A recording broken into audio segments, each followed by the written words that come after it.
మొదటి వీడియో చూసిన తర్వాత రెండో వీడియో కోసం వెయిట్ చేస్తూ కామెంట్స్ పెడుతున్నారు కదా, ఇదిగోండి రెండో వీడియో. ఈ రెండో వీడియోలో నేను పాకం చేసిన తర్వాత ఇందులో నువ్వులు వేసేసాను. నువ్వులు చూడండి మంచిగా ఫ్రై అవుతున్నాయి.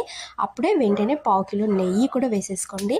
నెయ్యి ఇంకొంచెం వేసుకున్నా పర్లేదు, నేనైతే పావు కిలో నెయ్యి వేస్తున్నాను. 4 కిలోల అరిసెలకి ఇది ప్రాసెస్. ఎవరైనా మిస్ అవుతే ఫస్ట్ వీడియో కూడా చూసేయండి. ఇలా అయిన తర్వాత నువ్వులు పైకి తేలుతున్నప్పుడు స్టవ్ కట్టేసేయండి. కొద్దిగా పాకం వేడిగా ఉన్న టైంలోనే మనము ముందుగా చేసుకున్న పిండిని కొద్దిగా వేసుకొని కలుపుతూ ఉండండి.